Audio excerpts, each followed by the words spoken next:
All right, my name is Rich Schmidt. We're here with Marcus Glaze. It's August 22nd, 2022, with the Nicholson Library at Linfield University. Marcus, thank you so much for joining us today. Thank you for having me. First question to get things started is why wine? Growing up in McMinnville and Dayton, I was constantly surrounded by the industry, but without ever really recognizing it until I kind of started to move away and, realized that I didn't want to work at a Dairy Queen any longer. Out of high school, kind of bopped around at some jobs that I hated, as you do at that age. And music was always really important for me. And so I ended up kind of moving around, spending some time in Eugene, playing music with some folks. And then when I moved back to up here to the Valley, I realized that it was time for a change for me. And I had a cousin and an uncle who worked at a winery doing some maintenance stuff, and I was aware that harvest was coming up and it was an opportunity to do some seasonal work, make a little bit more money, and just do something really different. And so for me, my first step there was going to Express Temp Agency. I knew that that was going to be an easy way to get a foot in the door, maybe just kind of start meeting some people and figuring out what it meant to try to get into the wine industry. At that point, I was basically just looking for something more fun to do than work at a restaurant or a fast food chain or something. And so with Express, I did some bottling work, and I was out where Northwest Wine Service and Storage used to be for a little bit. I did some bottling, some sorting, at Lemelson. And this was harvest of 2007 when I started doing that. And I actually met Anthony King out there for the first time and got to experience their sorting line that they call the Enterprise out there, which is very cool and unique. And so that was a real eye-opening experience because we got fed delicious food. We were treated extremely nicely. Everybody was just really great and accommodating, and even just kind of as an Express temp worker, I felt really comfortable. And from there, I went and started working on a bottling line post-harvest at Owen Rowe when they were located where Lady Hill Winery is currently, across from Champoy. And it was there that I met a few people, Eric Brasher and Aaron Berlin, who really helped to pique my interest and helped me to get my first full-time position. So I had made it known that I really wanted to get into the industry. I was ambitious about it, even though I was 20 years old. I didn't know anything about wine or anything really, and so I just knew that it seemed like something really cool. And so after bottling, they kept me on a little bit later to do some other random things, and Aaron Berlin helped to convince them to buy out my contract from Express and hire me on full-time with no experience, which definitely was a big life-changing moment for me. I was super grateful. Him and other staff members there were also really into music, and so I felt really supported in that, and they were great in taking me under their wing and teaching me just kind of some basic stuff, and it's where I got really familiar with the forklift and moving barrels around and all that good stuff. And then so 2008 was my first harvest. So they hired me on officially at the beginning of the year in 2008, so I had some time to kind of get used to everything before getting into my first harvest, which I was nervous but excited for. It was a great harvest. It was a really good year. It was a bit of an eye-opening experience for me, but it taught me a lot as far as work ethic goes as well. Being, so close to these guys, feeling so close to them and feeling so grateful, it really showed me that through harvest, if you're just, you gotta get through it. We're all a team going through this thing together, and it was really incredible to be brought closer together with everyone there. And so also at that point, I met Jesse Skiles, who has his label Foss Piste, and he was the chef for that harvest. And he single-handedly blew the lid wide open for me as far as food goes and good beer. I turned 21 in January of 2008, and so they were also, family-style lunches, and we're drinking a couple of bottles of wine. They would do monthly tastings where everybody, entire staff would come together and talk about it, and that was the beginning for me of falling in love with trying to smell and describe everything. I've always been very sensory oriented, and so that really clicked into place for me of like, oh, this is exciting and terrifying at the same time, all of these, professionals, and I have no idea what I'm talking about. But it was a good start for me to be able to do that. With everybody there, and just kind of to help build my confidence and my descriptors, from there. And so that was really, after that experience, I knew that there was no going back, that is what I wanted to do. I ended up leaving Owen Row in 2009, and then worked at a place that no longer exists, Parallel 45. It was a wine bar in Tualatin. Steve Sweeney was the owner, and I got to work there basically until he closed it down and sold everything out of there, which was a very interesting experience. I was doing like wine bartending, but also working in the kitchen, so I got to expand my culinary experience in a more of a real way outside of fast food cooking. So that was incredible, and also just getting to talk with the winemakers or the people who are coming in to sell their wine for us to sell. That was great to be able to kind of see another side of things there. And there I also met Lee Brown from Lolati Wines. She's a good close friend of mine, and has been since then. I also met Andrew Rich there for the first time, which is fun that I get to work next to him now out at the winemaker studio. But that was kind of, for me, I took a little bit of break from production side, got a little bit of, the other side of it, and was kind of reaffirming, okay, I need to figure out how to get back into it. And so in 2012, after Parallel 45 had closed down, I had a friend who was working for McMenamins, and I knew that I just needed a job, and he was able to get me a job really quickly. The Wilsonville property was fairly new at that time, and so I started working there in 2012 and working in the kitchen, and my friend who worked there, we were in a band together at the time, so we started playing a lot of music there also, which was really cool. And I was always aware that McMenamins had a winery and cidery, but had never really checked it out very much. But in the harvest of 2012, Lee reached out to me and asked if I wanted to help with harvest, working at Edgefield when they were still at August Cellars.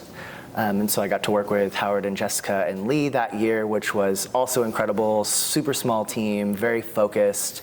Howard was amazing. They just thought it was awesome that I loved music and played music, and he was just really great at teaching me things that I didn't have a chance to learn so one-on-one before.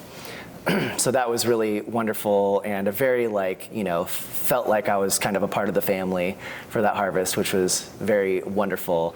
And at that time, I was working harvest from very early in the morning until the evening, and then going in to close the kitchen at McMenamins, and then doing it all over again. And after that harvest, I realized that that was not possible to do again. And so after that, I started looking into the winery at McMenamins and was able to transfer over for the harvest of 2013. And started there and made it very clear to them that I was determined to be a full-time worker there. They were excited that I had some experience anyhow. And it took a little bit after harvest. I ended up doing some distribution with them, driving trucks, delivering beer, wine, and cider and alcohol, until a full-time position opened up, which was in March of 2014. And at that point, I was super excited. I knew that's where I was supposed to be. And that began what I think was really a a bigger portion of learning the real ins and outs of everything. There's a lot of cider production happening just because of the faster turnaround of cider, obviously. And that was kind of the beginning of the growth of their cider sales. And so the cider program really grew and grew at that point. And I always thought it was interesting for how much wine they make out there at Edgefield and only selling it at McMenamins properties. That was always kind of amazing to me. But it was great at that point also to get to work with some fruit from the Willamette Valley, as well as some from the Columbia Valley and Columbia Gorge, Yakima and Walla Walla. So it was really great to work with all these different varietals that I hadn't had experience with before. So that was nice for me to kind of continue to extend, the things that I was trying and tasting and figuring out what I like, my preferences, and also just kind of learning different styles of, I guess, of winemaking there. And also, making wine at Edgefield is very on display. The downstairs cellar is kind of in the middle of the tasting room, so we're always moving in and out through people. It's all windows in the cellar, so everybody is watching you while they're drinking their wine.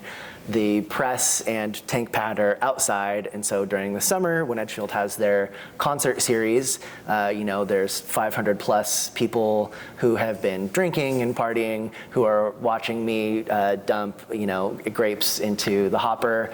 So it's quite a crowd. You get used to that, or don't, but I got used to that pretty quickly. And that was fun too, because McMenamins has their passport program, and so pre-COVID, every day at 3 p.m., someone would have to give a winery tour.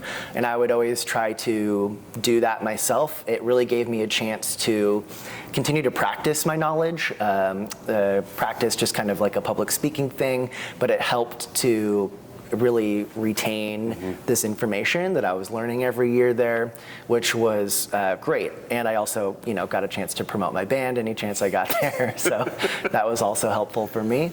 So yeah, I really learned a lot out there. Someone who was important in my winemaking journey is Nate Wall, who's now the winemaker at Troon. He was the assistant winemaker for a period of time there when I first started working there. And he was a great teacher and was always, whenever I would show interest, he would continue to teach me how to do some lab stuff, which nobody was really doing in the cellar. So I got to learn some other things that other people didn't necessarily have the interest to. And so that was really great and an important relationship for me at that point. And I ended up working there through the harvest of 2017 and decided at that point that I needed to take a little bit of a break to assess whether or not this is something I wanted to move forward with in a bigger way, or kind of what was I doing. I was playing a lot of music with my current band, Falcon Heart, and that was going great, and we had just released an album, and the harvest of 2017 was a little bit of a rough harvest, and so I just needed a break to catch my breath, I guess. And so I took a break in January, and then September came rolling around, and they had lost an intern and needed some help. And I said, okay, well, I could use some extra cash. And so I went back to help them with the harvest. And it was, as the winemaker Davis Palmer put it, it was like getting the band back together. So 2018 was a great harvest there. We had a great time. And I was lucky enough, through a series of somewhat misfortunate events for them, I was lucky enough to get my full-time position back there. And that was also when I decided that I was going to pursue winemaking more seriously and start the Chemeketa winemaking program, which I started after that harvest. So it was really like the 2018-2019 fall school year. And they were very supportive of that.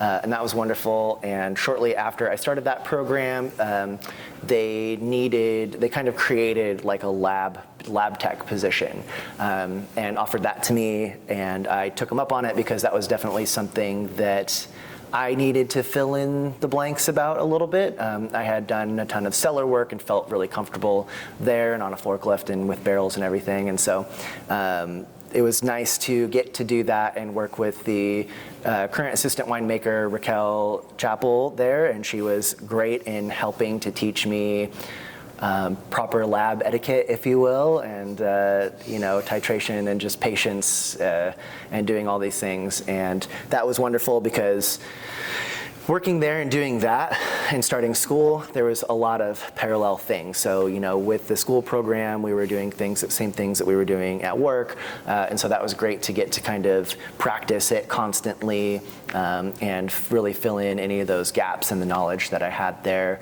And I also will say that Johnny Brosey from the Chemeketa Program was incredible. He's a great teacher. His new label, Flora Jane, they just launched recently too.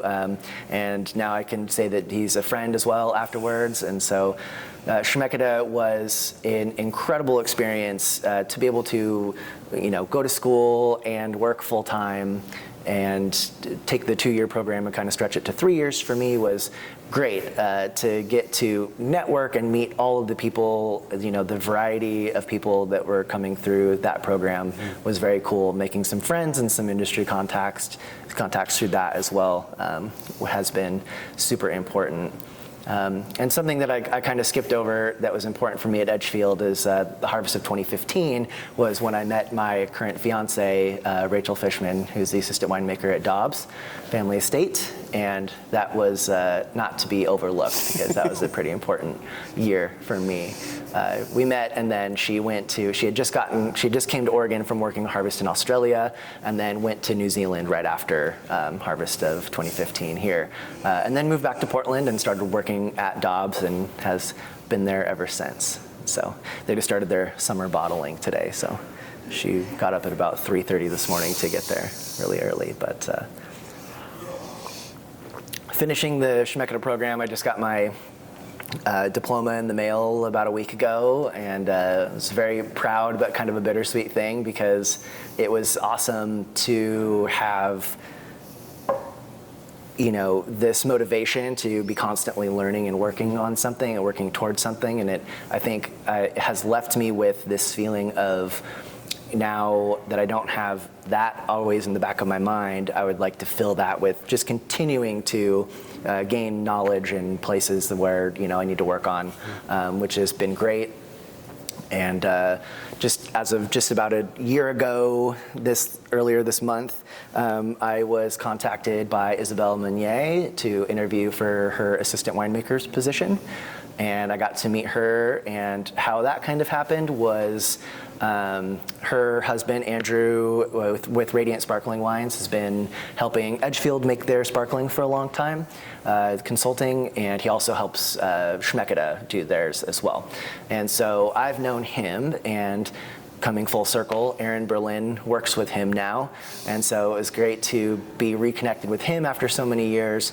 And then about a year and a half ago or so, we were out there with class with Schmidt doing our disgorgement, and I was talking to Aaron Berlin, and he was just asking me what my goals were, and I was telling them that I would like to kind of move up, and at that point we were just about ready to move back to McMinnville from Portland. And I told him that I was just really ready for a new challenge. And shortly after that, Andrew had reached out to Johnny, who reached out to me to email him back. And then Isabelle was who emailed me. So I was thinking maybe I was going to work for Andrew, and then was very excited and nervous when I got the message from Isabelle. And yeah, so had some interviews with her, and when I got the email that I got the job, I was on the bottling line, and that's probably about the best place to get a piece of really good news when you're, just trying to chug through, getting through the day. And so, yeah, I had to take a little bit of a break after that and get a breath of fresh air, and really be grateful and thankful for that opportunity. And it's been an incredible year. Working out at the winemaker studio has been a dream. I couldn't have asked for a better place to be put. Getting reconnected with Anthony King, getting worked next to Andrew Rich, and all the other incredible winemakers who are out there, and just getting to see how a place like that operates and just the history of the building and the people who have started it and come through. It's very exciting. I feel like I'm surrounded by opportunity, and my main focus and goal right now is to absorb as much knowledge as I possibly can from Isabelle.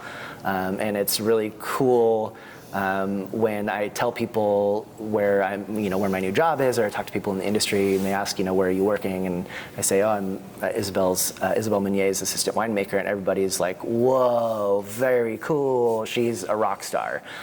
She's highly respected, and yeah, I'm very, very grateful to be working with someone as talented as her. Mm-hmm.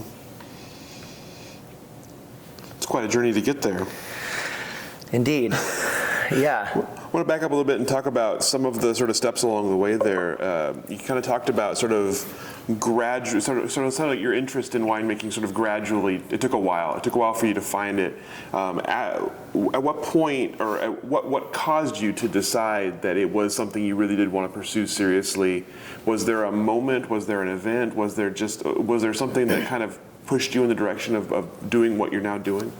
I think it was a combination of things. Really, it was after that harvest of 2017 where I needed to just reassess what I was doing. It's been wonderful being with somebody who is also in the industry, and Rachel has always been very supportive of my music and everything else. And she's always also been giving me a little bit of a push or a nudge. It's like, if this is what we're doing, is school the right choice? Is another career, what are we doing here? And I was already asking myself these things, and I'd been considering starting the Chemeketa Program for a little while, but kind of hemming and hawing a little bit about it. Oh, it seems like a lot of work, all that. And really what it's been is, I couldn't imagine having a different job to where I get to do all the cool things that I get to do and have time to play music and create art, and these things are also connected. Being able to play music at wineries, and that's also very cool. It's like the crowd, it's the people that I've found in the industry. It's a big family, and the longer that I work in the industry here in Oregon, the more and more connected that gets, the smaller the world gets. And it was hard to kind of see myself leaving that and doing anything else. I love to get to work outside, to go to the vineyards. I love to do the wine dinner stuff. It's fun to get to share something that you worked so hard on with people over a meal and get to hear what they think about it, sometimes for better or worse. But all of these things and experiences kind of add up for me.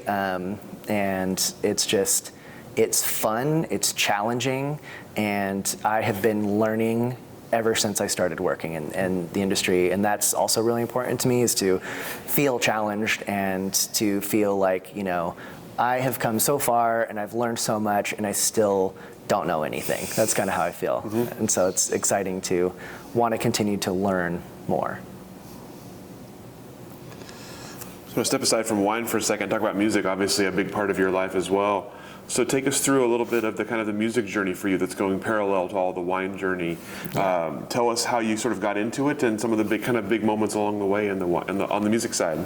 Yeah, so I started playing guitar and trying to write songs when I was probably 12 or 13 years old, and was very determined to get a guitar. I started just playing friends' guitars in the beginning. And then fast forward to being about 15 years old, I was going to Dayton High School, and I heard that McMinnville was holding a battle of the bands. And so this was probably 2002 or 3. And there was some people who were putting together a battle of the bands at the community center downtown in McMinnville. And I had heard a silly story on the intercom that a friend of mine had a band who was playing, and got jealous and decided that I was starting a band that day. And so we did, and went for it and played this, and all of these bands of all these young kids came out of the woodwork, and it was this kind of explosion of a sudden music scene in McMinnville that, to my knowledge, had never existed before. And it was kind of rowdy and raucous, and somehow we ended up placing first in the initial competition, and then they held the follow-up of the top 3 bands in the movie theater at 3rd Street Pizza. And if you go in there and you notice that the first couple of movie seats are gone from the ground, they've been unbolted, it was because of those strings of shows and the kids in there getting rowdy and knocking them out. And we felt bad for the people who owned it, obviously, but we were also 16-year-old kids playing punk rock. And that was really, that kind of, I was like, oh, I'm just going to start a band. And then what happened through all of that short period of time, and there were people in town who were supporting that, like from Vortex Records, they were a big supporter of that as well. And that was like, I always knew, I was always drawn to music, but that kind of cemented as like, okay, yeah, here we go. Just having all of these things happen in a row. I pretty much never stopped writing or playing or performing after that. The longest that I went without performing was just recently over COVID, since I was 15 or 16. And so through high school, I was always the kid in the band. I had my guitar everywhere with me, and we played at all the Battle of the Bands at school and all the things. And I graduated from McMinnville in 2005, and after that moved to Newburgh for a little bit and met some people who I had mentioned earlier. We went down to Eugene, played music. Nothing of any consequence, really. This was just me kind of growing as a singer and a songwriter. Playing some really dingy basement college party shows, stuff like that. And then coming back after I moved back from Eugene and really started working in the wine industry was when I first met Aaron DeRosso, who is my bandmate. He plays drums, sings and plays guitar in Falconheart. And we met from a Craigslist ad. They were looking for a singer. And I went over to his parents' house and sat on his bed and had to audition for him in this very awkward way. And that was 2009, I think, or late 2008. And fast forward to now, I was the best man in his wedding, and we just filmed some live music video stuff yesterday all day in his garage, and we are still best friends. And so after we met then, that's when we started playing music seriously, our band called Marca Luna at that time, and we played for a few years in Portland, and after Marca Luna broke up, that's when Aaron and I decided to start Falconheart.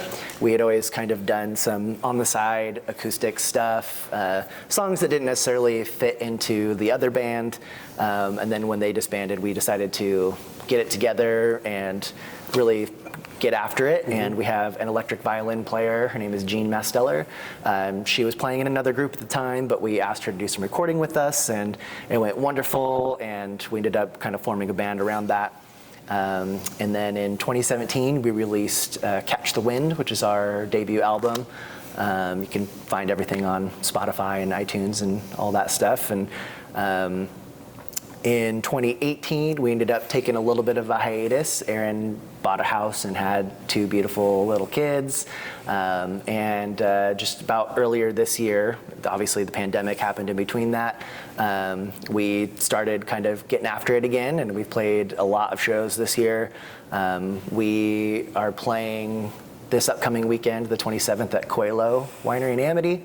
And then after that, I've been helping to organize, and we are playing on the 3rd at the Walnut City Music Festival, which will be out at the Evergreen Space Aviation Museum, kind of behind there in the Oak Grove, bringing that back post-pandemic. So I'm very excited to be a part of that.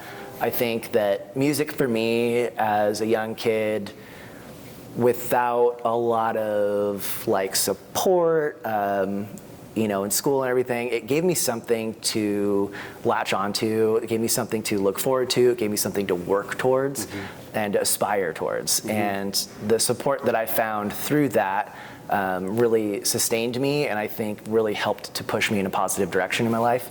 And that was such an important period for me that I feel like it's really important to try to keep music alive here and let kids know that this is a thing that you can do, and you don't have to try to be this way or that way, just creating and performing or not, but just that there is support there, and it changed my life, and if I could do that for one person, then that would be worth it. It's really cool. I appreciate that.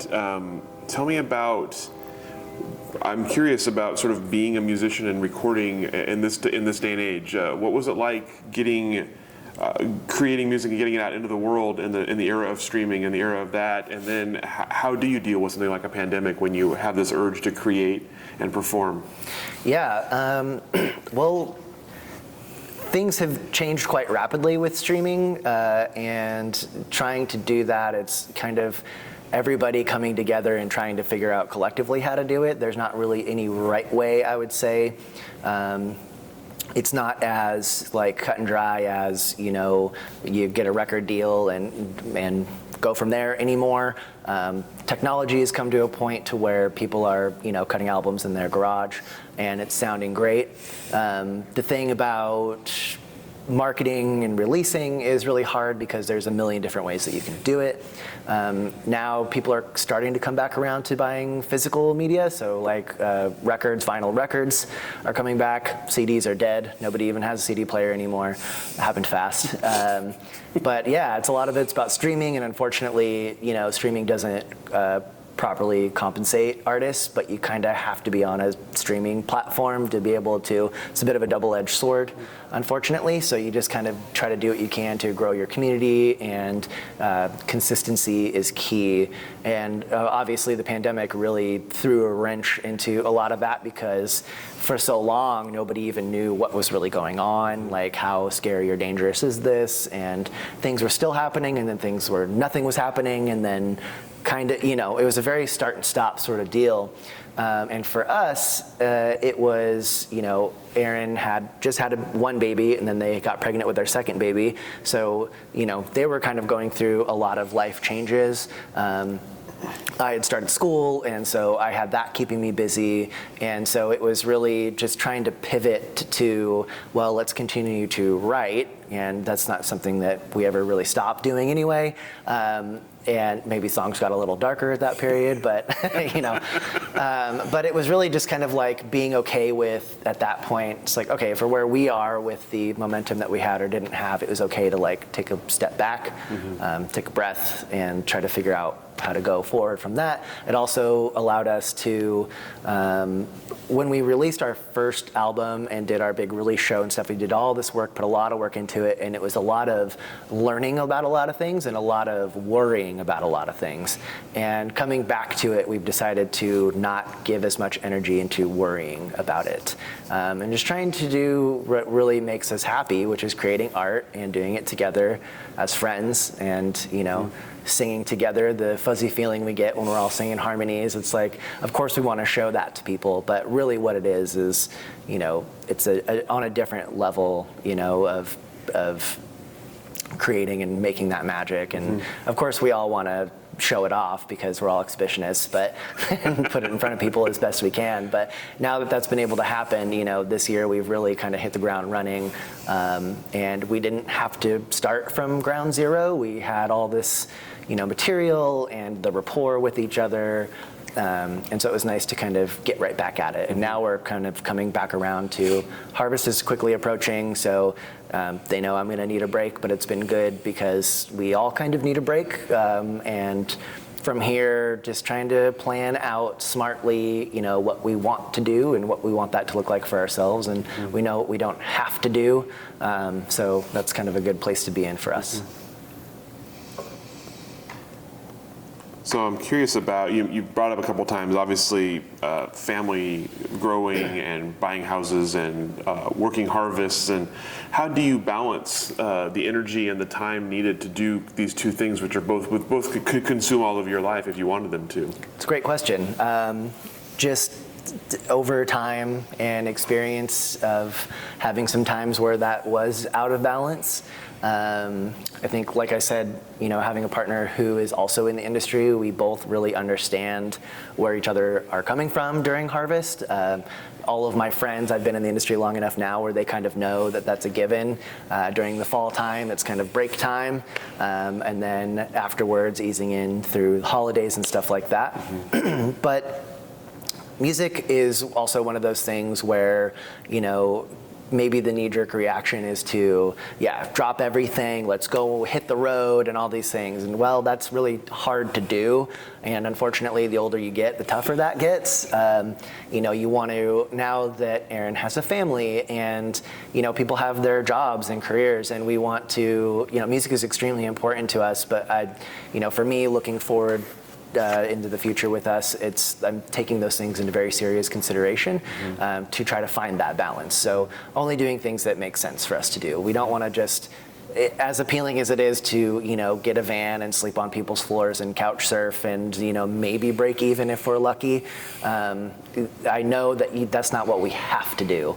I know that it is possible to do it otherwise. And so finding a balance has been tough, but my Google Calendar has been my best friend for the last few years, and just really good, open, honest communication between my partner and my bandmates and work as well.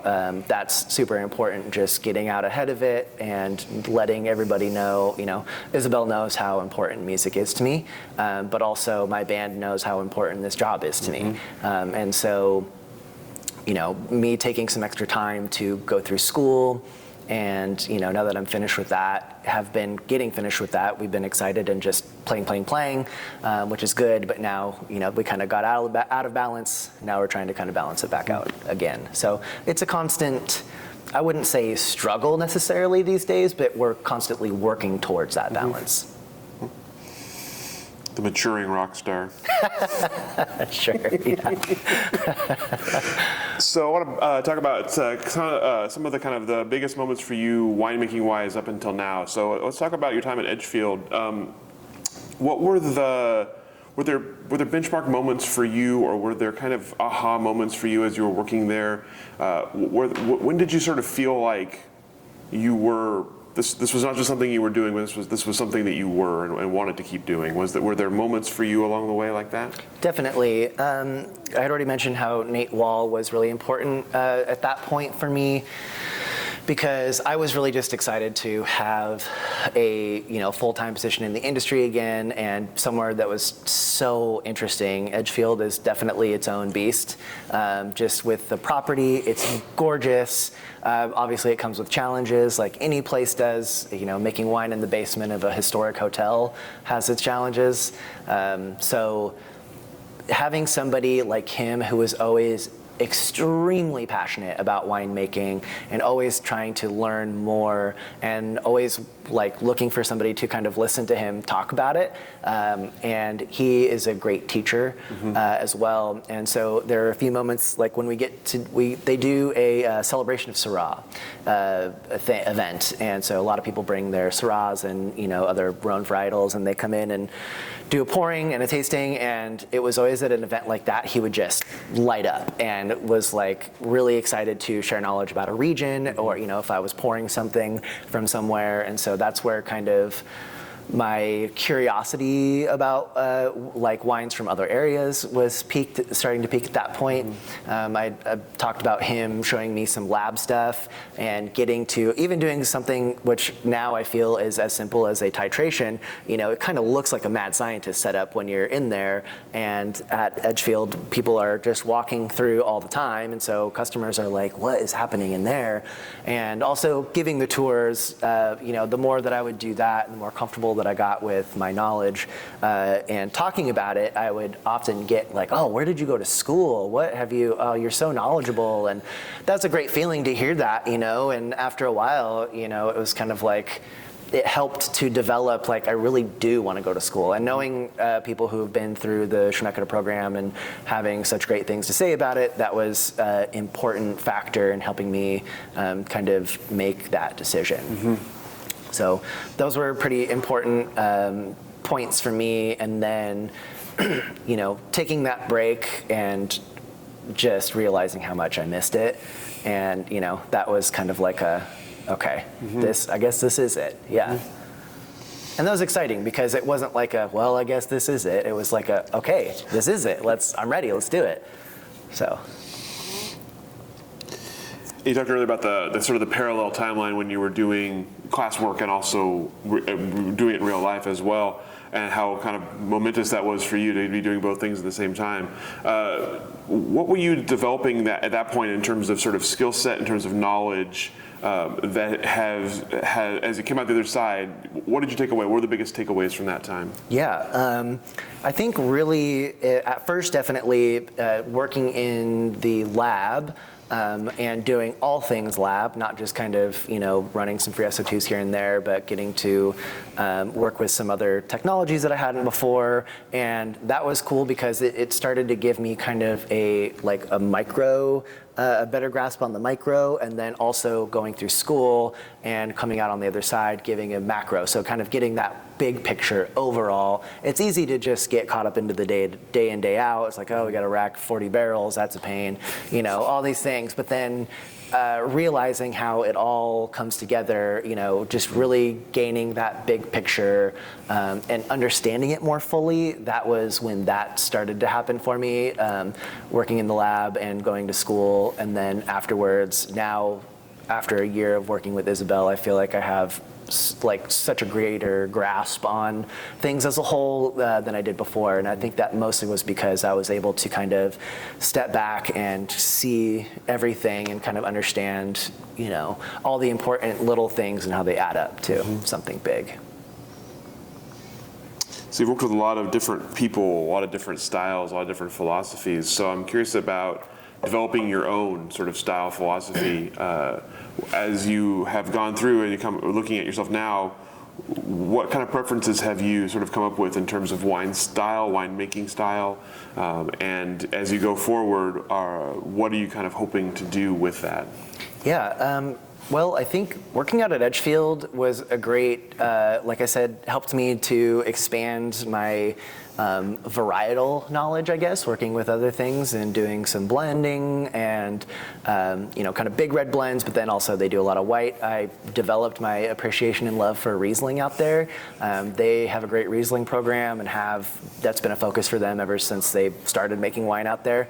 And then, you know, now coming to work with Isabelle, going from working with like 20 plus varietals to working with 2 has been great, and I'm very excited to continue to focus. And also, you know, she's got a different philosophy of winemaking than they had out at Edgefield, and it's just, I think a lot of it is, you know, her experience and also the fruit that she's working with, and just the style that she is going for, and that's something that I really am trying to take in.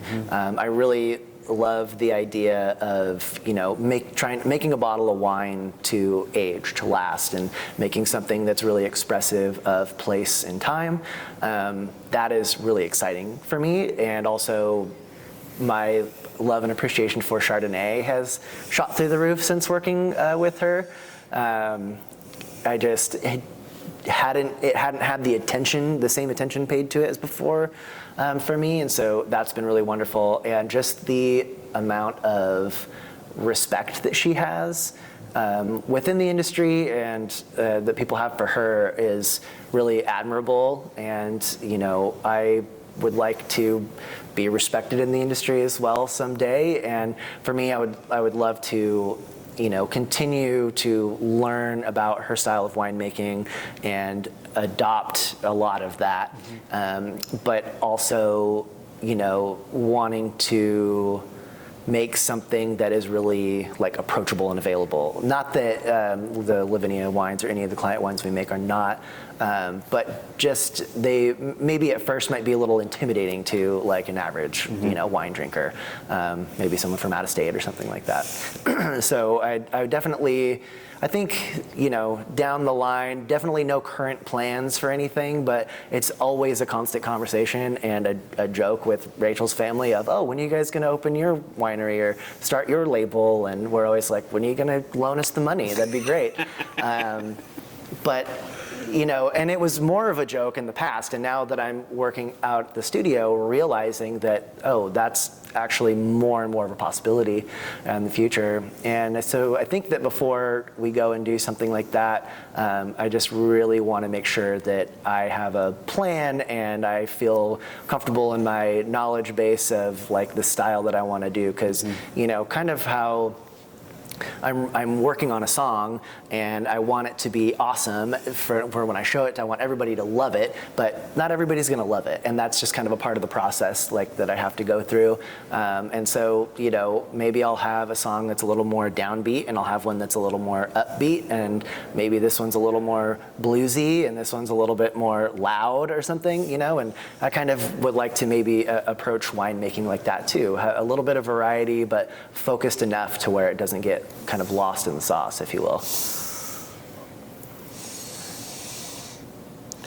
You mentioned obviously clients, and kind of a new part of your work as well, working with Isabelle, not just Lavinea, but other people as well. So tell me about that experience for you. What's it been like working with the clients you have, and how are you sort of finding flexibility to make them all happy as well? Yeah. It's been nothing but wonderful, really. I've gotten the absolute pleasure of getting to know Andy Lytle, who's got Lytle Barnett sparkling wine, which is incredible. And we work with his fruit from At the Joy. Aubaine is the label, and making Pinot Noir and Chardonnay for him out there. And the Chardonnay, the fruit is incredible. The property is gorgeous. And he is just like such a bright joy of a human being to get to know. So he's wonderful. And we have some new clients who I've been able to meet. The Nicholson family, they just bought it was the Bella Vita vineyard and in the Dundee Hills. They are also extremely nice people. I haven't got to spend a lot of time with them, but the little bit that I have, it's nice to go through and do some barrel tasting and hear them talk about just like how excited they are about their new labels that they just got approved and all these plans that they have, and just getting to see them go through all of that and all the questions that they have for Isabelle. And just getting to see that process of her help to walk them through everything, and working with them on their decisions that they're making and stuff like that. And so, yeah, that's been really great so far. And it's nice to, everybody's kind of got a slightly different take. We're making Pinot and Chard for everybody, but maybe, just really the difference in the fruit and where it's coming from is really cool to be able to focus in on clones that we're working with, and finding the difference between that and as well as the terroir of where the grapes are grown. And so that's been really wonderful so far and exciting. And it's nice to be, some of these details that may seem like mundane or whatever, I personally love it that Isabelle tells me about all these things and lets me know. It's like, okay, here's what I'm doing, here's what we're ordering, this is the whole process, because that's what I'm trying to get from her as well, is every little bit of it all the way through. And, maybe making some client wines in the future. I could see myself doing something like that. I'm curious about sort of the growth and confidence for you. At what point did you feel like you were ready to take the step, like working with Isabelle? At what point did you feel like you were a winemaker? Probably not until I started working with Isabelle, to be honest. I felt that and have wanted to feel that. And I spent a lot of time at Edgefield, and I did a lot of growing at Edgefield, and I am forever grateful and just everything that they provided for me there as far as support, and just being able to learn, and also, given some freedom as well. And it's just a very different type of operation, but I was ready to move on, ready to do something different. in a different place. And we had moved back to McMinnville. The drive from Troutdale to McMinnville is not a fun one during the week. So, if you work a little bit later, you're getting home at like 8 or 9 o'clock, and that's a bummer. So by the time that I was contacted about working with Isabelle, I was already, ready for a change. And then when that happened, it was like, okay, the feeling was, here it is. This is the opportunity. This is the chance. And, a little bit of imposter syndrome kicked in of like, oh, well, this is because, this person and this person. And then, the rest of my mind was like, no, you've worked for this. You've earned it. Now it's time to show up and prove it to her and yourself.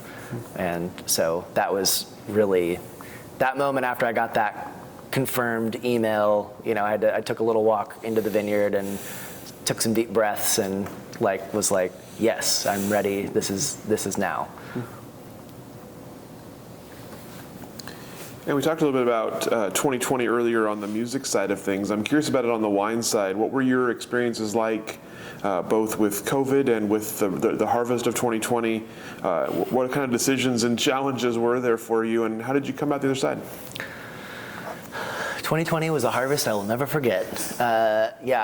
During, let's see, it was March 17th, 2020, I was one of a couple of winery workers who was there for the day, and that day McMenamins laid off 3,000 people, and I was one of them. So for the next month and a half or so, I was off. I was doing school. Rachel was still working, full time, but I was, doing a bit of doing some math homework, but some doom scrolling and spending a lot of time with my cat trying to relax and kind of just taking a break from everything. And then I was like, okay, well, I have a chance, let's write some music. And then I got the call to come back to start working, which I was grateful for because I was kind of going crazy in my apartment at the time. And going back to work at that point looked like bottling hand sanitizer that the distillery was making and doing random things that we never got a chance to do, working with the pickup for the tasting room and, basically doing homework in the pool hall there at Edgefield and waiting for somebody to come pick up their wine, fully masked up. And then as harvest came, so did the fires and smoke, and Edgefield was really bad. And so, wearing a full face mask and trying to get through it to do some work, it was tough. Everybody was the head winemaker and assistant winemaker. They worked all the way through, and so there was a good month and a half where it was pretty much just them.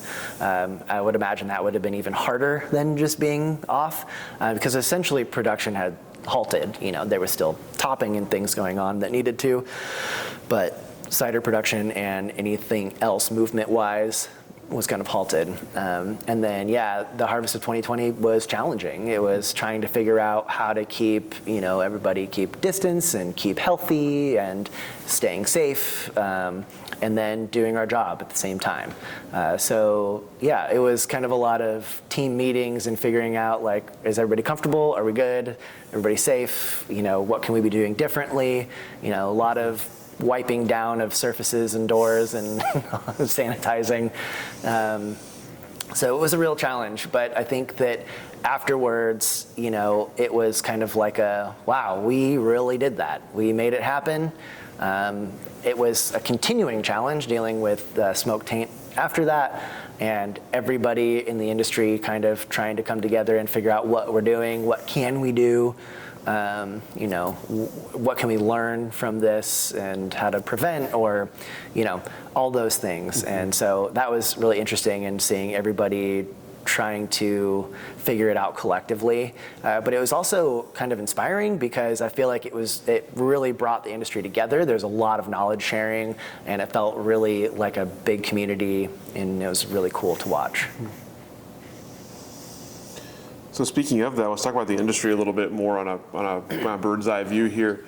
Going back to your start in the industry, what were your initial impressions as you started to see the industry, started to see the wines, and started to meet the people in it? Yeah, I don't know if I hadn't have started at Owen Rowe with those people in that time. I'm not sure if I would be in the industry still. Like maybe I would because I'm so surrounded by it now anyway. It's hard to see outside of that. But in that moment in time, I was searching for something more out of my life and trying to kind of continue to just grow up and mature and be my own adult. And like I said, I pretty much just had my mind blown working there. The guys were really fun and cool and super nice in sharing, any question that I had. There was no such thing as a stupid question. And so just building that little bit of confidence right away. And then, all the things, the family style lunches and dinners, and the willingness to share and to get me to try these different wines and food and everything, it really, for me, it was like, oh, this is a part of the culture of this industry, and I don't want that to go away. So, hadn't really grown up eating fancy stuff like that, and I don't even know if I had an olive with a pit in it until that point in time. And so, it was the little things like that that made a really big impact on me. And yeah, I was like, I want more of this. How do I do this? If I can, be involved in dinners and do these things, and where I'm not having to be behind the scenes in the kitchen cooking or something like that, I could really be a part of it. And obviously I'm a pretty social person, and so I get energy from that. And, so that was really just showing me what was possible working there. And I am forever grateful for that moment in time. So from that moment, how have your impressions of the industry changed, or how have you seen the industry change? Yeah, I think that my impression of the industry has always been I've kind of just been in awe of it, and a lot of it, there was like a mystery surrounding it for a long time for me. And then getting a little bit closer and another thing about working at Edgefield is you feel kind of removed from the industry. One of my favorite things to do was to go to the wine symposium, because we would really get to see people and network and learn, and it was very exciting. And that was like, oh, that's right, I am a part of this. And we would do events and stuff out there, but it's just, fairly isolated as far as that goes. And so that was kind of tough for me. And now I couldn't be more excited to be, because it's just such an inclusive industry. Sometimes people think that, oh, maybe people are secretive or proprietary secrets and all these things, but from what I have seen, it's really not like that. Everybody is very willing to share knowledge and, continue to grow or taste or hear your opinion, and good or bad, to try to work through that and grow through that. And so, yeah, I've always had a fairly good impression of the industry, and I think it's just becoming a little more shiny to me now too, just like being so much closer to the heart of it, I feel. And yeah, it's really exciting, and I think that it's just continuing to grow, and I want to see it continue to grow. Something that's really important for me is, this is an industry where depending on where you work, sometimes burnout happens, and I've seen it happen a lot. And I feel like one of my personal missions for being in the industry is to help people who I think are assets to the industry and just cool people to stick around. There's opportunity out there. If some places are hard to work, and if you're not wanting to do like a really big production, there's plenty of small production places, or the other way around, of course. And maybe sometimes it's the grass is always greener, but I really just, a mission of mine is to try to keep people in the industry, because I think that there's younger people coming in every year, and it's just continuing to grow and get more exciting. People are doing really interesting things, and I just want to continue to see that happen. To me, it's an art form as well. It's so subjective, and you like what you like, and that's okay. And it can be pretentious or snooty, or not at all, you know? And so it's a spectrum, and it's fun to be able to kind of, you know, play within that whole spectrum and continue to watch that widen. So as you look ahead for the industry, then you mentioned lots of young people, lots of exciting projects, lots of growth. What do you see the industry looking like in the years to come? That's a great question. I'm not really sure. I see, you know, more vineyards going in. I see, you know, more big money trying to come in from outside of Oregon, which we're already seeing, for better or worse. I, for one, am into it as long as we're continuing to like hold on to the integrity of the industry. And I think that there's enough people who also believe that that's not going to be a problem. It's just exciting, yeah, to see, and like a lot of people who I met at Chemeketa, like doing my final project, my senior project, and all these ideas that these people have. It's great, and I'm really excited to see them working out there and, you know, continuing to grow. McMinnville alone is such a different McMinnville than it was when I left after high school, and in a good way. And I think, you know, the wine industry has a lot to do with that, bringing more money and more kind of youthfulness. And I know maybe there's some pushback from some agricultural, you know, but I think that that's just going to happen. I think that it can continue to grow and evolve while not losing any of that integrity, I guess. And you mentioned your own kind of future in the industry, a couple parts of it. So tell me, look ahead for yourself. What are some sort of goals or ambitions you have for your own future, and what do you sort of see happening next? Yeah, for now and for, you know, at least the next couple of years, my main goal is to just absorb anything and everything that I can of Isabelle's knowledge of winemaking and just kind of the industry as a whole. Travel. I want to use winemaking as an opportunity to travel more, see more of the world. I can see myself doing something on a little bit of a smaller scale, I guess, compared to what Edgefield was doing, compared to what we're making with Isabelle. We're like the largest producers out at the studio, but I think it's a good enough level to where, you know, we're making a good amount of wine, but it's also fun to be working with some clients, to have an opportunity to make some different things, work with some different fruit. I can definitely see myself doing that in the future.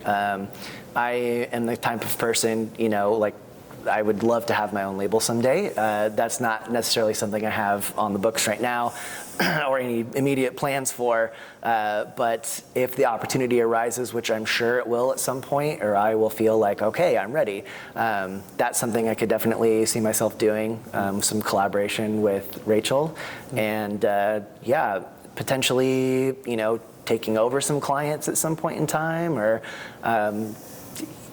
honestly, working out here, like I said, I feel like I'm surrounded with all this opportunity. I never know what's going to happen. You know, there could be something that I can't foresee right now that could present itself to me in a few years, and we'll just have to kind of see where it goes from there. All right, that's all the questions that I have for you. Anything I didn't ask that I should have? Anything we didn't cover that you'd like to cover today? I don't think so. Excellent. All right. Thank you so much for your time, for sharing your stories with us. We'll go ahead and let you off the hook. Thank you so much. Thank you.